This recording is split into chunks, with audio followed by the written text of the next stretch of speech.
हमने जीवन को पूरी तरह जिया, लेकिन ना भगवान का डर था, ना नरक का, किसी चीज का कोई डर नहीं था। हिंदू कोई धर्म नहीं है, ये एक भगवान रहित धरती है। कोई नैतिकता नहीं है, कोई धर्मादेश नहीं है। जिस पल आपने अपने शरीर और मन को अपनी उन्नति का सोपान बना लिया, आप एक हिंदू बन जाएंगे। ये सारी दुनिया के साथ होना चाहिए।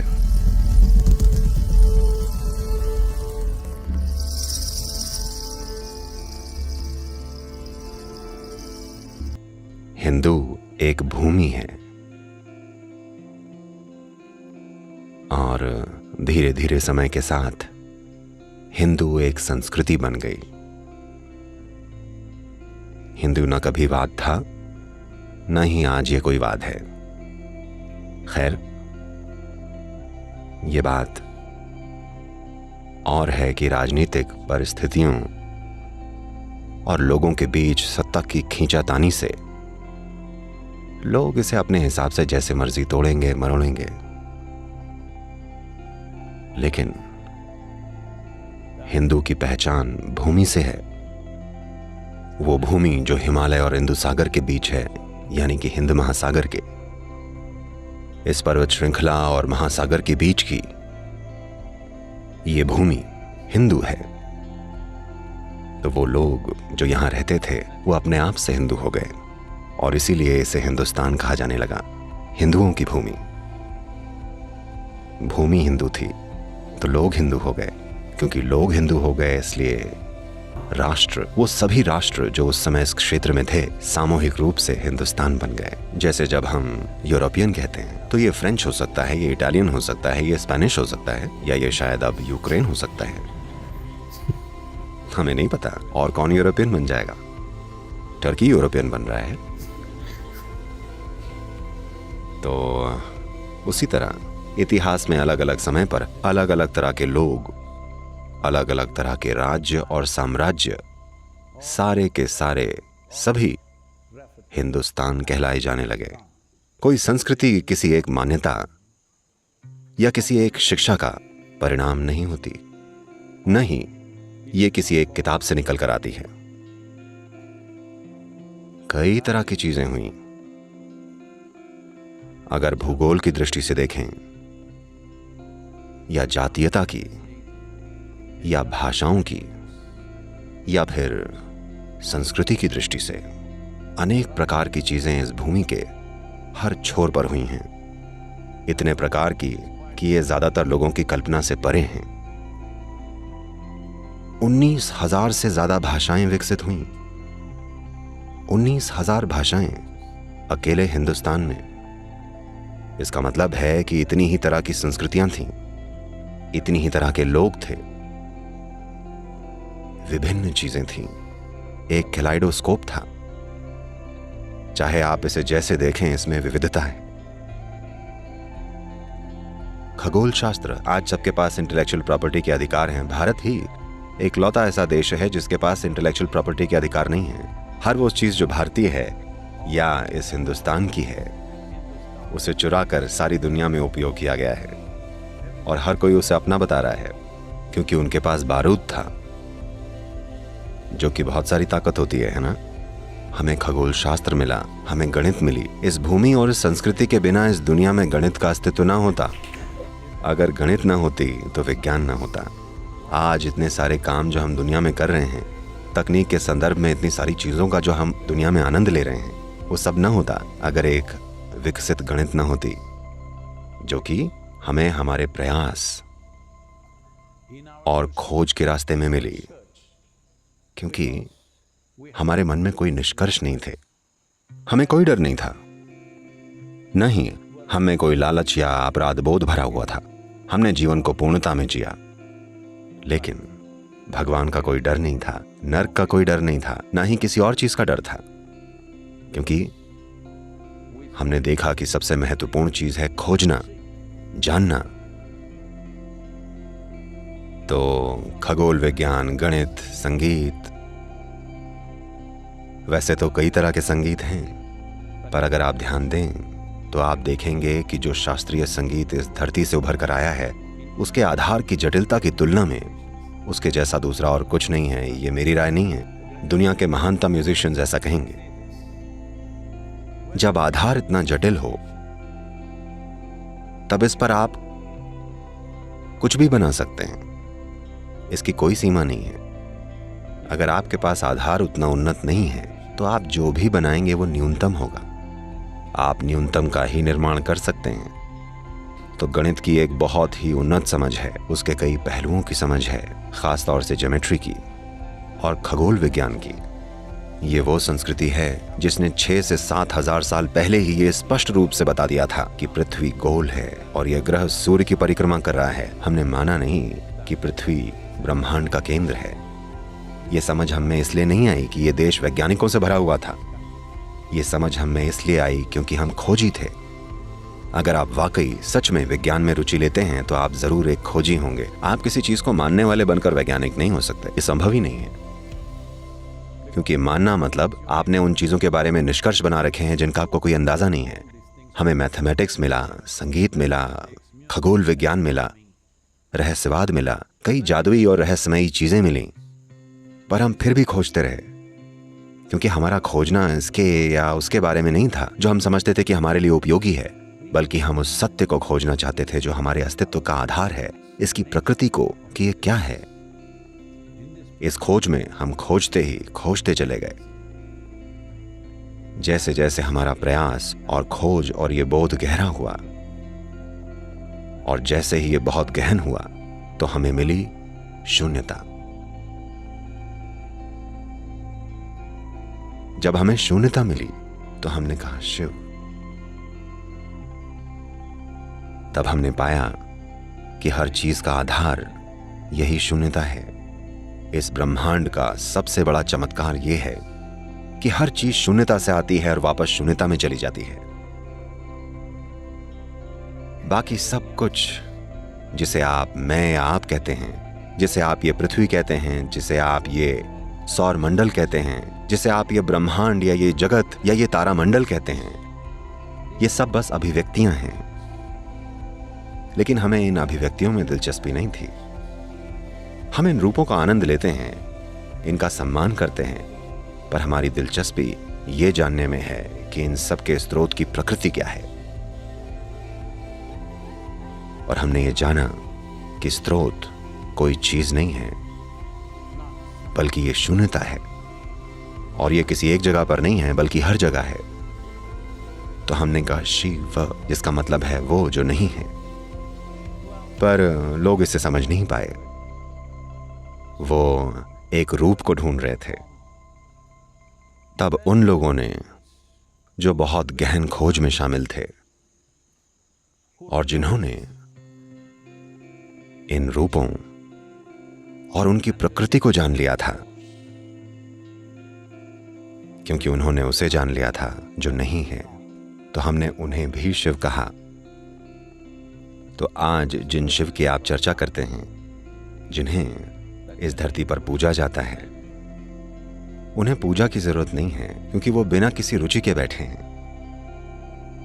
वो ऐसे नहीं हैं जो आपके किए गए गुणगानों से या इसकी या उसकी भेंटों से प्रभावित हो जाएं।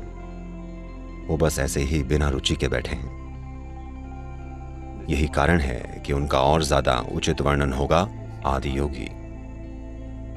शिव यानी वो जो नहीं है, क्योंकि वो जो नहीं है उसे देखा, सुना, सूंघा और छुआ नहीं जा सकता। तो वो जिसने इस तत्व को जान लिया, हम उसे भी शिव कहते हैं, क्योंकि जिसने इस तत्व को जान लिया वो वहां तक पहुंचने का एक द्वार बन जाता है कि अगर आप स्रोत की प्रकृति को जानते हैं तो आप हर चीज की प्रकृति को जान लेते हैं। अगर आप किसी चीज को जानते हैं तो आप केवल उसी चीज को जानेंगे, पर अगर आप कुछ नहीं को जान लेते हैं तब सब कुछ जानना संभव है। तो यही खोज इस संस्कृति का आधार है। ये खोज करने की भूमि है, न कि बस मान लेने की। ये भगवान रहित धरती है। यहाँ कहीं कोई एक भगवान नहीं है। जैसा कि मैंने आपको पहले भी कई बार बताया है, हमें भगवान बनाने की तकनीक आती है। खैर, इस तरह के शब्द मौजूद हैं। जब हम किसी को भगवान कहते हैं तो आपको समझना होगा कि भगवान शब्द मूल रूप से भज से आया है, जिसका मतलब है वो जिसे आप प्रेरित हों, जिसका आप आदर करते हैं, वो जो महान है। तो अगर कोई इंसान या कोई पेड़ या कोई पहाड़ हमें महान लगता है तो हम उसे भगवान कहते हैं, क्योंकि वो मेरे द्वारा आदर देने योग्य है। कोई भी चीज जो आपको गहराई से प्रभावित करती है आपका भगवान बन जाती है। जब हम भगवान कहते हैं तो हम ऐसे किसी की बात नहीं कर रहे हैं जो वहां ऊपर स्वर्ग में बैठा है और जिसे यहां हर चीज को मैनेज करना आता है। नहीं, अगर आप इस धरती के इस इतिहास को पलट कर देखें तो आप निश्चित रूप से ये जानते हैं कि भगवान को चीजें मैनेज करनी नहीं आती। आप अपने जीवन को भगवान के हाथों में सौंप कर ये कहने को तैयार हैं कि जैसी आपकी मर्जी है कीजिए? नहीं, जो चीजें आपके हाथ में नहीं हैं उन्हें आप उनको देने के लिए तैयार हैं। जो आपके हाथ में हैं, आपका पैसा जरा मंदिर के बाहर फेंक कर आइए, मैं भी तो देखूं। जो आपके पास नहीं है वो जरूर आप, तो ये उस तरह की संस्कृति नहीं है, ये खोज करने वाली संस्कृति है। और जिस भी तरह से आप खोज करना चाहें उसका बड़ा सम्मान किया जाता है। चाहे जैसे भी आप खोजें, जब तक आप खोज रहे हैं इस संस्कृति को वो स्वीकार्य है। यहां इस देश में इसके बड़े ही व्यवस्थित तरीके हैं इस धरती पर, और साथ ही बिल्कुल वाइल्ड तरीके भी हैं। यहां अघोरी हैं, यहां तांत्रिक हैं, यहां तरह तरह के लोग हैं, क्योंकि यहां कुछ भी वर्जित नहीं है जब तक कि आप खोज रहे हैं। जब तक कि आपका उद्देश्य जीवन के अंतरतम को छूना है, उस जीवन को जो कि आप हैं, ये जानते हुए कि जीवन का मूल कहीं और किसी और गैलेक्सी के केंद्र में नहीं है, बल्कि जीवन का मूल हर जीवन के अंदर है। चाहे आप एक आदमी हो, औरत हो, जानवर हो, चाहे आप एक चींटी ही हो, जीवन का मूल भीतर है या आपके भीतर ही है। आपको बस इतना करना है कि उसे खोजना है, आपको बस इतना करना है कि उस तक पहुंच बनानी है। इंसान की बुद्धि अब पूरी तरह से तो नहीं, पर फिर भी उससे कहीं ज्यादा सक्रिय है, जैसे कि ये 500 साल पहले हुआ करती थी, या 300 साल पहले, या यहां तक कि 100 साल पहले भी। अब समय की रूढ़ियों से ये उतनी प्रभावित नहीं रह गई है। ये रूढ़िवादी नीतियां धर्म की हो सकती हैं, या हाल फिलहाल की प्रचलित राजनैतिक विचारधाराओं की हो सकती है, या फिर किसी स्थानीय फिलॉसफी की हो सकती है। समय समय पर इंसानों पर अलग अलग चीजों ने शासन किया है। ये पहली बार है कि मानवता के इतिहास में बुद्धि, इंसानी बुद्धि अब उतनी स्थान की रूढ़ियों द्वारा या हाली समय की विचारधाराओं द्वारा प्रभावित नहीं होती जितनी ये अतीत में हुआ करती थी। मुझे लगता है कि अगले 15 से 25 सालों में ऐसा और भी कहीं ज्यादा होगा, जहां इंसानों की मान्यताओं का सिस्टम बहुत ही कमजोर पड़ जाएगा।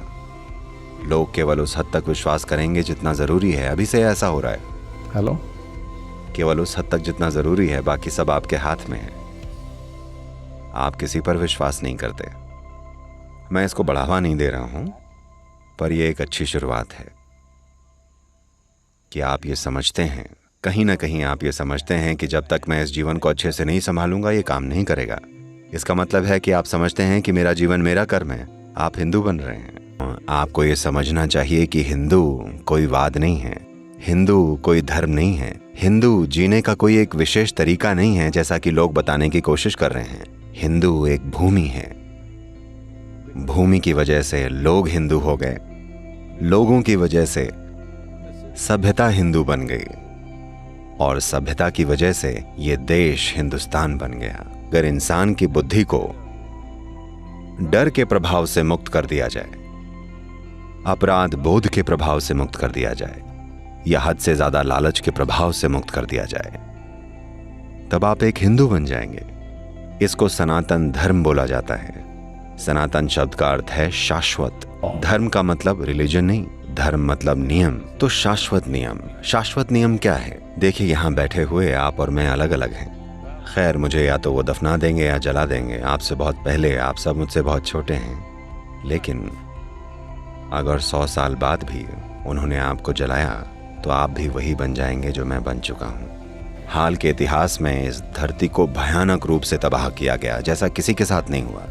शायद आप में से ज़्यादातर लोग ये ना जानते हों, क्योंकि जिन्होंने हमारे इतिहास की किताबें और स्कूल की किताबें लिखी वो आपके सामने अच्छे बने रहना चाहते थे, इसलिए उन्होंने इतिहास के सारे भद्दे हिस्सों को हटा दिया ताकि शायद हम फिर से उन्हीं परिस्थितियों में जा गिरें। पर इस भूमि ने और यहाँ के लोगों ने भयानक अत्याचार देखे हैं।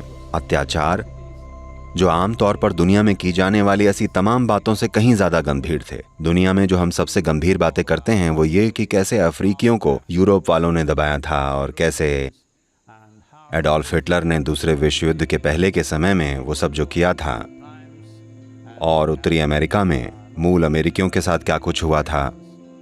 पर इस भूमि में जो हुआ है उसकी मात्रा और अत्याचार का स्तर दोनों इससे बहुत बहुत बहुत ज्यादा था। लेकिन केवल यही एक ऐसी भूमि है जहां 1000 साल के असहनीय अत्याचार के बाद भी हमने अब भी अपने होने के तरीके को संजो कर रखा है। ऐसा सिर्फ इसलिए हुआ क्योंकि हर चीज स्वाभाविक रूप से व्यवस्थित थी। क्योंकि यहाँ कोई एक धर्म नहीं था, यहाँ कोई एक मुखिया नहीं था कि अगर एक सिर काट दिया जाए तो सब कुछ ढह जाएगा। कोई एक विचारधारा नहीं थी, कोई एक किताब नहीं थी कि बस उसे जला दो और सब कुछ चला जाएगा। क्योंकि ये एक व्यक्तिगत खोज थी। वो आक्रमणकारी जो यहाँ आए उन्होंने हर संभव चीज की।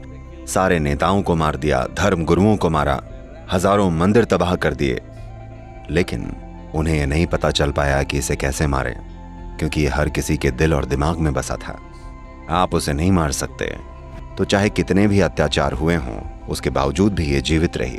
ये एकलौती ऐसी भूमि है जिस पर इतने आक्रमण हुए, इतने प्रतिशोध के भाव से ताकत के साथ आक्रमण हुए, फिर भी इसने अपनी संस्कृति को बहुत हद तक आज तक बचा रखा है।